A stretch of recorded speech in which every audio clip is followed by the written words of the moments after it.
billionaire gets a call. Dad, come get me. He has no kids, but the voice freezes him, cold. The phone buzzed on the polished oak desk. James Carter, 40, frowned at the unknown number on the screen. Normally, he'd ignore it, but something, perhaps boredom from another day of signing acquisition deals, prompted him to answer. "This is James Carter." "Dad, is that you?" A trembling, frightened child's voice came through. "Can you pick me up from school?" "My teacher said Mom's in the hospital." James froze. His mind, honed to dismantle corporations, couldn't process that one word. "Dad, who is this?" he managed, as his whiskey glass slipped from his hand, shattering on the marble floor.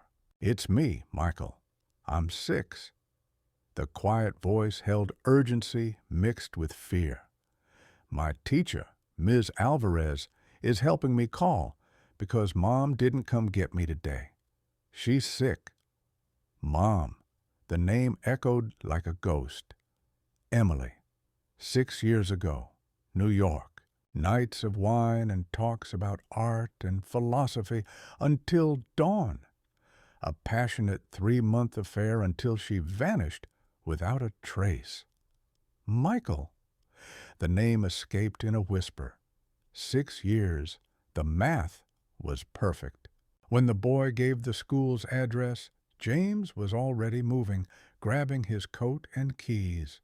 His body operated on autopilot, his mind a whirlwind. Father. The word rang like a deafening bell. "I'm on my way, Michael. Stay put." Driving to the school, he gripped the Bentley steering wheel so tightly his knuckles whitened. For the first time in years, the powerful James Carter was utterly out of control. Memories of Emily flooded back. Her enigmatic smile, the sapphire pendant she always wore, their talks of the future. How could she hide something this monumental?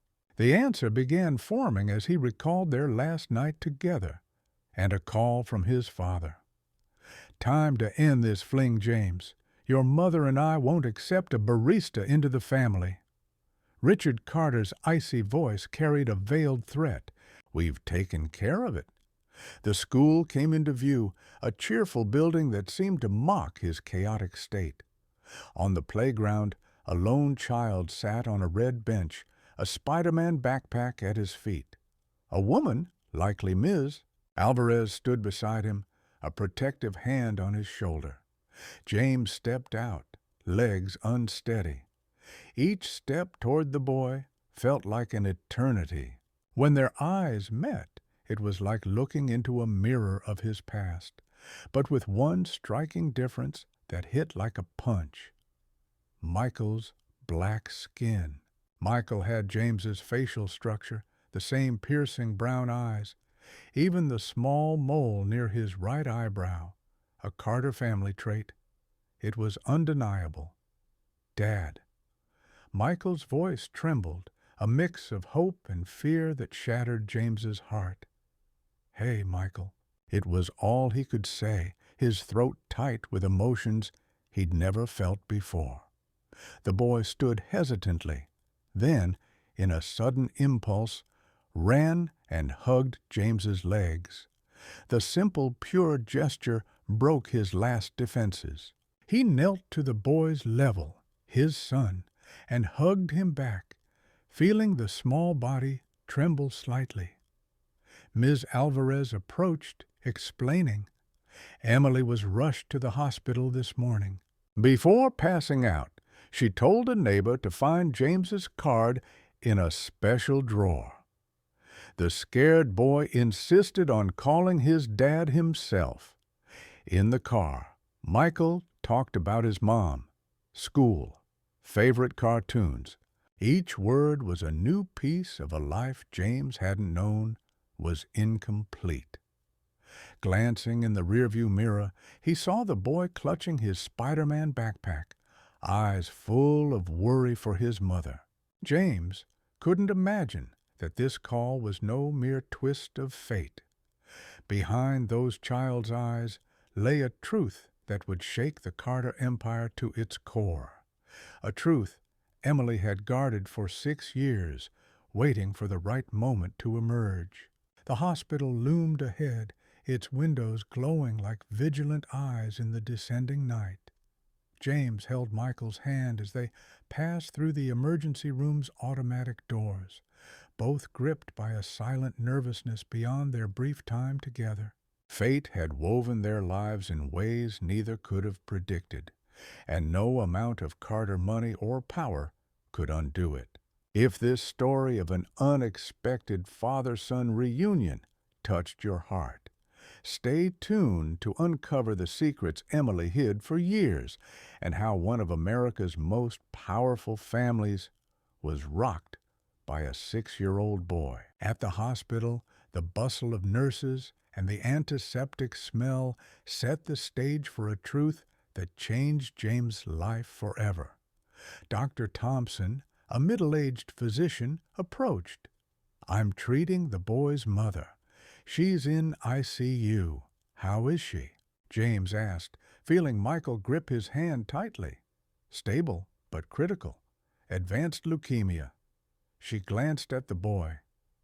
"Can we speak privately?" Leaving Michael with a kind nurse, Dr. Thompson got to the point. Emily refused treatment for nearly a year. By the time she sought help, the cancer had spread. "She needs an urgent bone marrow transplant." "I'll do whatever it takes," James replied instantly. The best donor would be a close relative. The realization hit like lightning. "Michael, yes, but we'd need consent from his legal guardian. I'm his father. Our records show no registered father. Legally, we'd need—" James was already calling his lawyer. Jessica arrived in under 30 minutes, impeccable in her gray suit, a master at solving impossible problems. "DNA test and emergency paternity recognition," she said, phoning an on-call judge. "It's life or death. The son of my client is a compatible donor." While Jessica handled the paperwork, James saw Emily, unrecognizable on a hospital bed, surrounded by tubes and machines keeping her alive. She was a shadow of the vibrant woman he'd met in New York. "Why didn't you tell me?" he whispered, holding her cold hand. A nurse approached with a worn envelope. She kept this by her bedside. Inside was an unsent letter and photos of Michael as a baby. Emily's elegant handwriting trembled on the final pages. "After your father offered me money to disappear, I knew our son would always be seen as a mistake, a stain on your pristine lineage. When your mother said a mixed-race child would never be accepted as an heir, I realized prejudice ran deep in your family." James's blood boiled. His parents, the esteemed Richard and Victoria Carter, had manipulated everything, destroying his chance to know his son over racial prejudice. The DNA test was a formality. One look at Michael revealed a truth no lab needed to confirm. With the positive result, the judge signed an emergency transplant authorization. That evening, James took Michael to his penthouse. The lavish apartment, decorated in cold, sterile tones, suddenly felt unfit for a child. "You live here, Dad?" Michael asked, wide-eyed at the panoramic view. The word "Dad" still felt strange, but strangely right. "Yeah, but we'll make it more colorful for you." As he prepared an impromptu dinner, his phone rang. His father. "So, it's true." Richard Carter's icy voice skipped any greeting. "My detective at the hospital told me you're claiming this bastard." "This," James replied with dangerous calm, "he's your grandson, and yes, I'm claiming my son. You can't do this. Think of the company, the family. I am thinking of my family, actually. Be reasonable, James. What will our shareholders and partners think when they learn the next in line is a black kid? James finished, voice low and sharp. Finish the sentence, Dad. Have the courage to say what you really think. The heavy silence said it all. There's a board meeting tomorrow, Richard finally said. We expect you to attend. I'm sure we can reach an agreement like the one you offered Emily 6 years ago. Hanging up, James found Michael drawing in the living room. What are you making, champ? A picture for Mom, for when she wakes up. James looked at the drawing, 3 figures holding hands, a woman, a man, and a boy, all smiling under a bright sun. Dad, will Mom be okay? The question carried a worry no child should bear. We're doing everything we can, James answered honestly, and you're going to help. You're so brave. As Michael slept, James made 3 strategic calls. To Jessica, tasking her with compiling all evidence of his parents' actions. To Marcus Lee, the CFO, and his only true friend at the company. And to Diane Walker, an investigative journalist at the New York Times. The next morning, the bone marrow procedure went smoothly. Michael, remarkably calm, handled it with admirable courage. Meanwhile, James received a cryptic message from Marcus. Documents found in your father's private safe. You need to see this now. Hours later, in the hospital cafeteria, James pored over a folder revealing unimaginable details of how his parents systematically blocked Emily's attempts to contact him for 6 years. Every effort she made was thwarted and sabotaged. Richard and Victoria Carter couldn't foresee that the son they'd raised to be ruthless in business would now turn those skills against them. The same calculated coldness they'd admired would be used to expose a truth that would shake their family empire.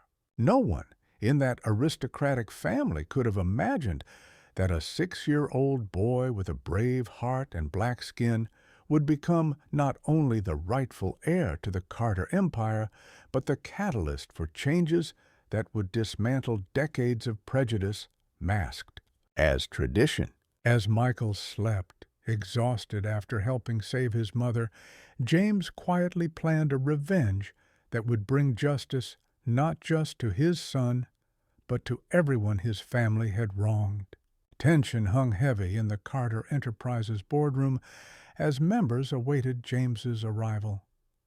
Richard Carter, impeccable in his tailored suit, glanced nervously at his watch. Victoria, his wife, maintained a stern expression, though her fingers drummed incessantly on the oak table. "He's late," muttered a board member. As if summoned, the doors opened. James entered, not alone as expected, but with 3 others: Jessica, his lawyer, Marcus Lee, the CFO, and, to Richard and Victoria's horror, Diane Walker, the country's most feared investigative journalist. "Apologies for the delay," James announced calmly.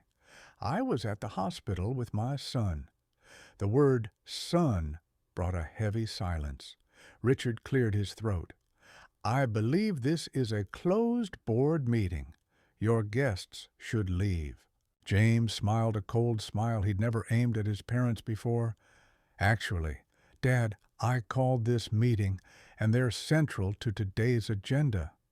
Marcus activated a projector. The first image showed a bank document, a $2 million transfer to a private security firm. "Recognize this, Dad? It's the payment you made to have Emily followed in New York, and later in Chicago, Victoria." Richard remained impassive, though a muscle twitched in his jaw. "Private business. It has nothing to do with the company." James moved to the next slide. And this, an internal memo directing all correspondence addressed to me to go through your office first.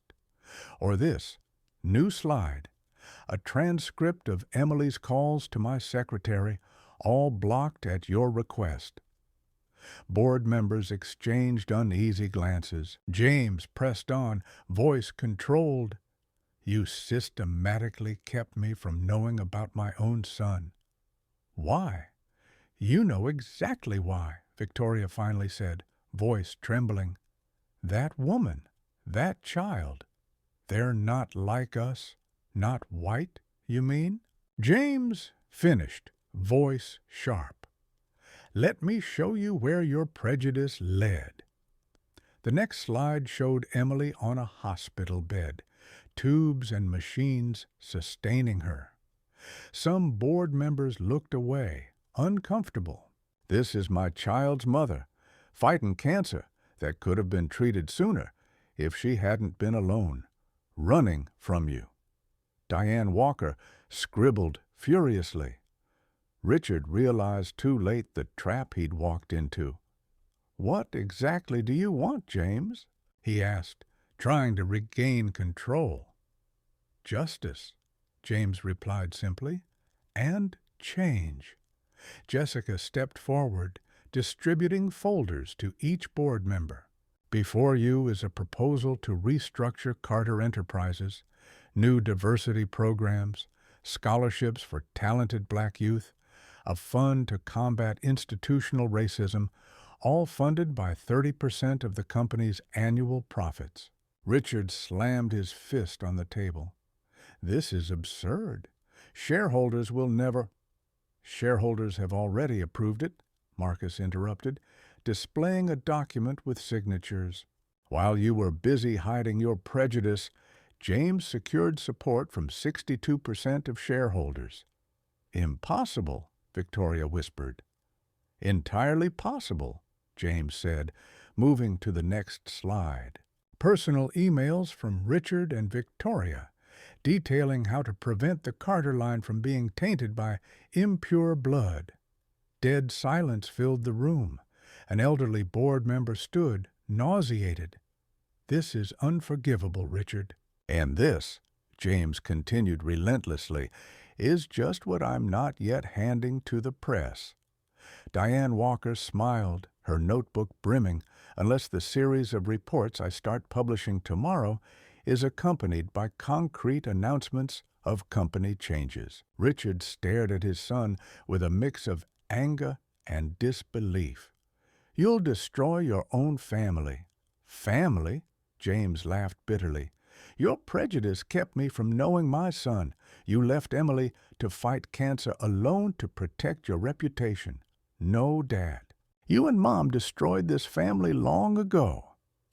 With a decisive gesture, James slid a final document across the table. Your resignation as chairman effective immediately. You retain your shares, but with no voting rights. Mom will do the same. And if we refuse? Victoria challenged, voice weak. James smiled sadly.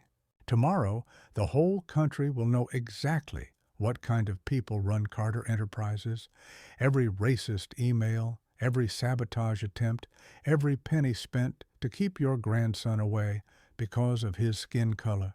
Richard stared at his son for a long moment before picking up a pen. As he signed, his hand shook. You don't know what you're doing, he muttered.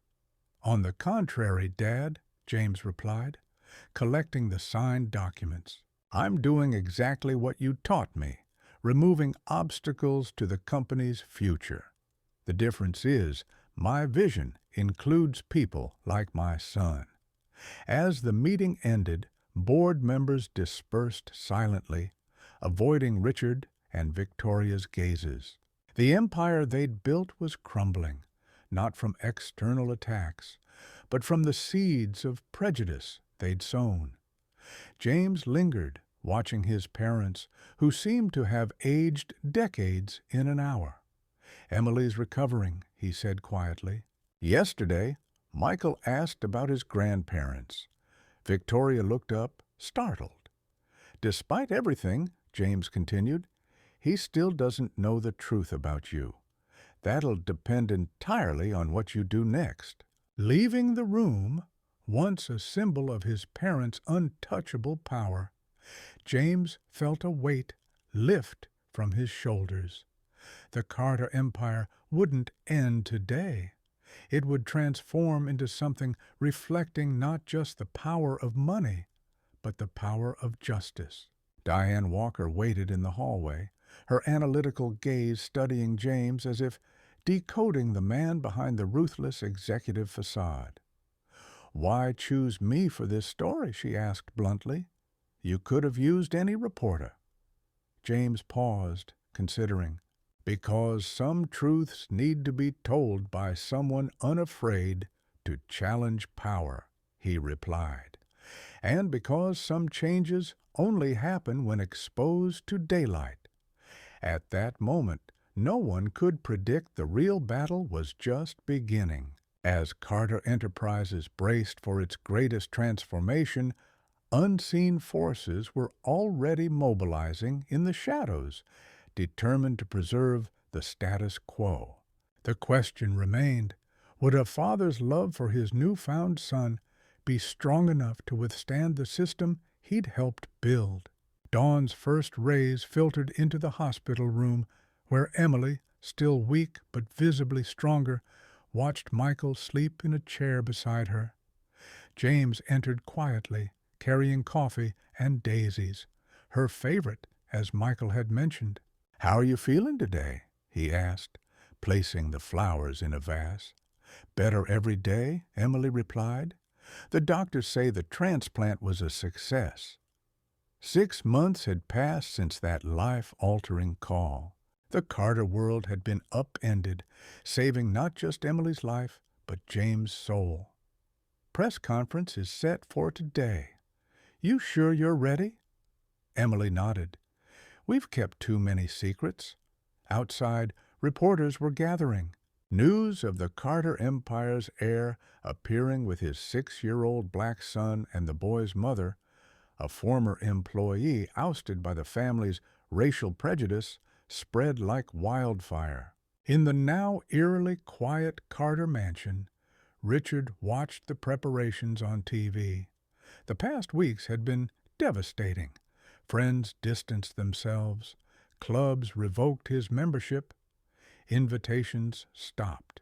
His wealth remained untouched, but the status he'd prized had collapsed. "Turn it off," Victoria pleaded. Richard kept his eyes on the screen. "We need to own what we did." In the hospital, Michael stirred, rubbing his eyes. "Dad, is it time for the TV interview?" The lobby, transformed into a press center, was moderated by Diane Walker. Her series on corporate racism at Carter Enterprises had earned a Pulitzer nomination. As the family entered, Michael, James, and Emily holding hands, camera flashes lit the room. "We're here today," James began, "not just to share our story, but to herald a future." He detailed how the Michael Carter Foundation was already awarding scholarships to talented black youth, how the company had overhauled its diversity policies, and how this case was inspiring other corporations. "But more importantly," he continued, looking at Emily and Michael, "we're building our own family, not on outdated traditions or hidden prejudice, but on love and respect." Emily took the microphone, her voice soft but firm. "For years, fear and power silenced me. Today, I say no child should be denied their parent because of skin color." Diane's first question went to Michael. "What's it like finding your dad after all these years?" The boy answered with surprising maturity.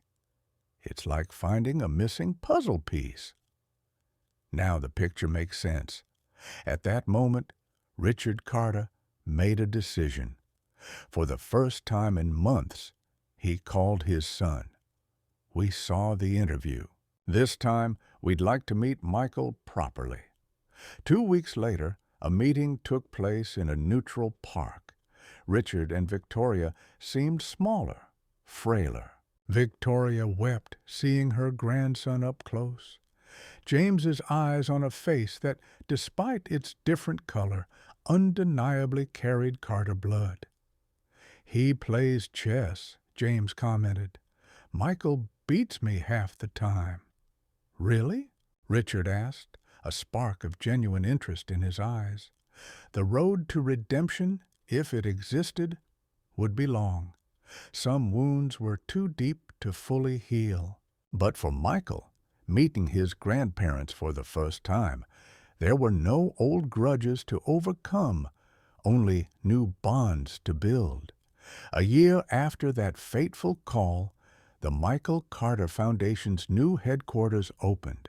A simple plaque at the entrance told the story of how prejudice nearly robbed a boy of his father and his mother's life. But love and justice prevailed. In their new family home's garden, Emily watched James teach Michael to ride a bike. "I sometimes wonder," she mused to Diane, "what would have happened if I hadn't gotten sick, if I'd never let Michael call James?" Diane smiled. Maybe some truths need extraordinary circumstances to come to light. Richard and Victoria remained wealthy, but isolated, trapped in a world that saw them for who they were. Their true punishment wasn't lost wealth, but realizing the empire built on prejudice cost them their son's love. Meanwhile, James discovered true wealth wasn't in billions in his account, but in simple moments, helping with homework, reading bedtime stories, teaching values that matter. He watched Michael ride his bike solo for the first time, Emily cheering joyfully. In less than a year, they'd gone from strangers to a tight-knit family, proving that when justice prevails, we don't just right past wrongs, we create entirely new futures. If this story of overcoming adversity touched your heart, subscribe for more tales showing that true revenge isn't in repaying evil, but in building something so extraordinary your enemies are forced to see their own mediocrity.